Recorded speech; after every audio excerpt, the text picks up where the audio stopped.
Assalamualaikum warahmatullahi wabarakatuh. Selamat siang adik-adik. Berjumpa lagi bersama saya Lydia Anggraini dalam mata kuliah Ekonomi Makro. Nah, adik-adik semua semoga dalam keadaan yang sehat walafiat dan jangan lupa patuhi protokol kesehatan. Nah, di minggu sebelumnya telah kita singgung untuk materi yang akan kita bahas hari ini. Nah, materi kita hari ini akan membahas mengenai kebijakan moneter. Nah, adik-adik juga di minggu sebelumnya sudah saya berikan penugasan mengenai materi yang akan kita bahas hari ini. Ada 2 pertanyaan yang akan kita jawab secara bersama-sama pada perkuliahan minggu ini. Nah, adik-adik semua juga semoga dapat menyimak materi dan mampu berdiskusi dengan baik dalam materi kita hari ini. Nah, di minggu sebelumnya juga kita sudah membagi beberapa kelompok diskusi untuk mendiskusikan materi kita hari ini. Nah, adik-adik semua juga diberi kesempatan untuk bertanya jika tidak ada yang kurang memahami materi. Nah, adik-adik juga saya harapkan sudah membaca materi yang akan kita bahas hari ini agar apa yang saya sampaikan dan apa yang adik-adik baca itu memiliki sinkron atau memiliki kesamaan persepsi. Nah, di sini kita akan mencari solusi secara bersama-sama atas beberapa pertanyaan yang akan kita bahas nantinya.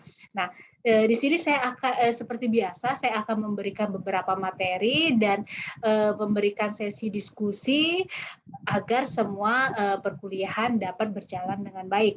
Baiklah adik-adik, untuk mempersingkat waktu saya akan menyampaikan beberapa materi yang akan kita bahas hari ini. Baiklah, di sini kita akan membahas kebijakan moneter dalam sistem ekonomi Islam. Nah, di minggu sebelumnya tadi sudah saya singgung di awal perkuliahan, yaitu saya telah memberikan beberapa pertanyaan. Apakah yang Anda ketahui tentang kebijakan moneter dan bagaimana implikasi kebijakan moneter secara konvensional dan Islam?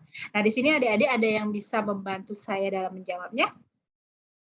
Baik, terima kasih. Ternyata semuanya sudah cukup baik dalam menjawab dan semuanya juga sudah memberikan jawaban terbaiknya untuk mengetahui kebijakan moneter itu sendiri dan semuanya juga sudah memahami apa yang akan kita sampaikan kali ini dan sudah membaca sedikit banyaknya tentang materi yang akan kita bahas hari ini.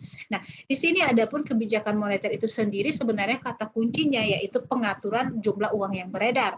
Nah, pengaturan jumlah uang yang beredar di sini untuk memperbaiki keadaan perekonomian. Ingat ya, kebijakan moneter itu mengatur jumlah uang yang beredar dalam memperbaiki keadaan perekonomian.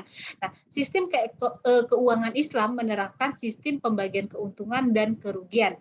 Adapun tujuan dari kebijakan moneter menurut Undang-Undang Nomor 3 Tahun 2014 itu sebenarnya untuk memelihara kestabilan nilai rupiah dengan memakai sistem nilai tukar yang mengambang.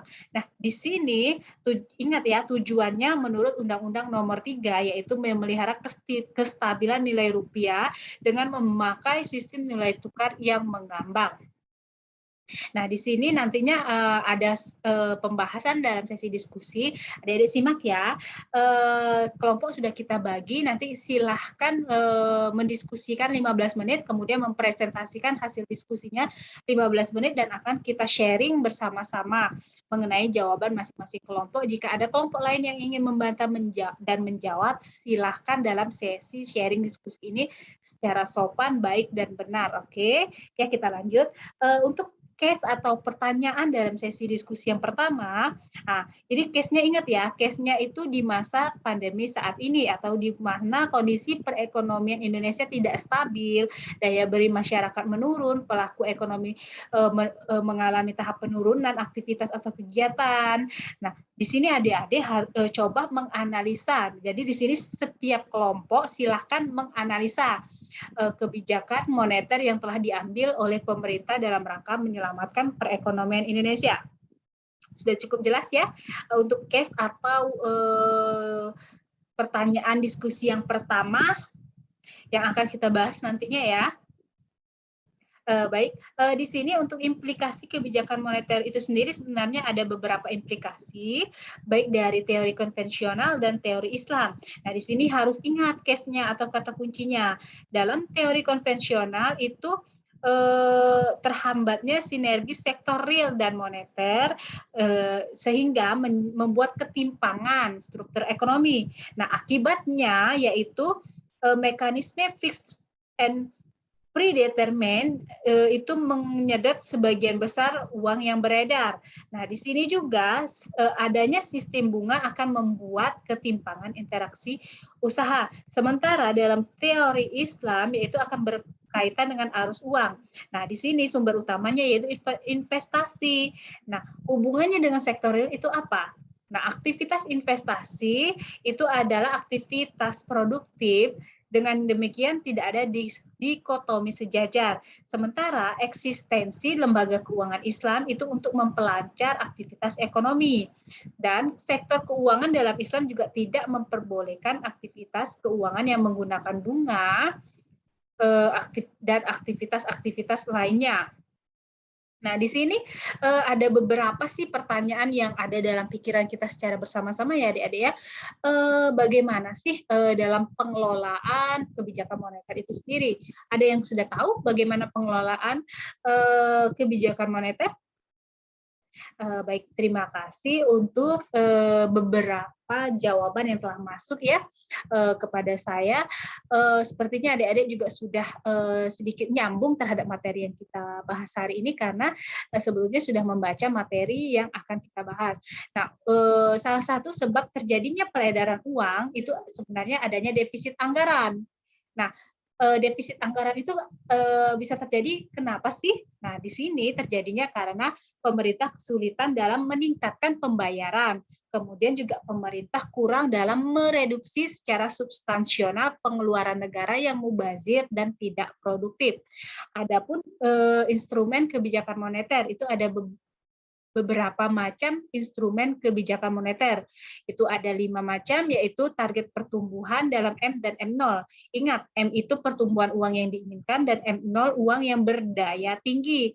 Jadi di sini sirkulasi mata uang dalam deposito pada bank sentral ya. Nah, yang kedua yaitu saham publik terhadap deposito uang giral. Yang ketiga cadangan wajib resmi bank komersial.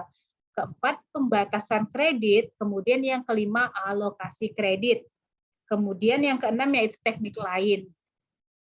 Nah, untuk diskusi kelompok yang kedua, yang pertama tadi menganalisa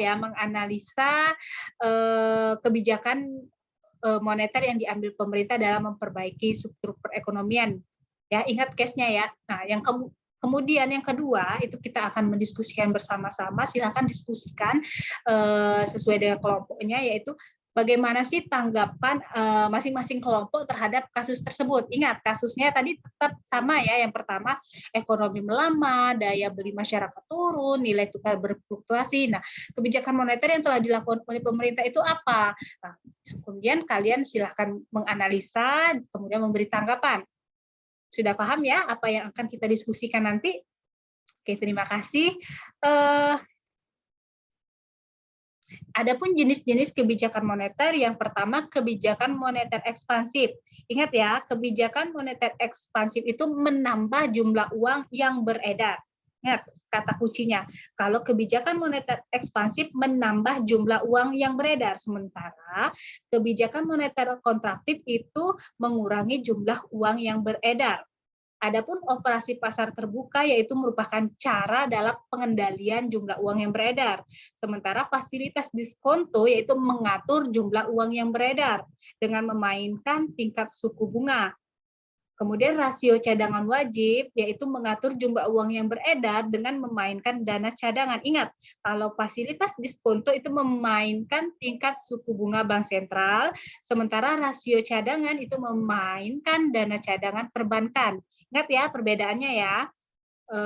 Kemudian imbauan moral. Imbauan moral itu merupakan kebijakan moneter dalam mengatur jumlah uang yang beredar dengan memberikan imbauan pada pelaku ekonomi. Nah, di sini yaitu tugas kelompok diskusi kita yang ketiga. Yang pertama tadi analisa tentang kebijakan moneter yang telah diambil pemerintah. Yang kedua yaitu menanggapi, untuk masing-masing kelompok silahkan menanggapi. Kemudian yang ketiga silahkan deskripsikan atau ceritakan kebijakan moneter sebagai langkah awal penyelamat perekonomian Indonesia. Ya, nanti akan saya berikan waktu untuk mendiskusikan ke masing-masing kelompoknya 15 menit, kemudian akan kita presentasikan atau kita jawab dan kita diskusikan secara bersama-sama selama 15 menit masing-masing kelompok. Sudah paham ya apa yang menjadi tugas masing-masing kelompoknya? Nah, demikianlah penyampaian materi dari saya. Selanjutnya kita akan masuk kepada materi atau membahas masing-masing kelompok atas penugasan yang telah saya berikan tadi. Untuk adik-adik silahkan berdiskusi, saya berikan waktu 15 menit, kemudian nanti akan masuk ke sesi presentasi.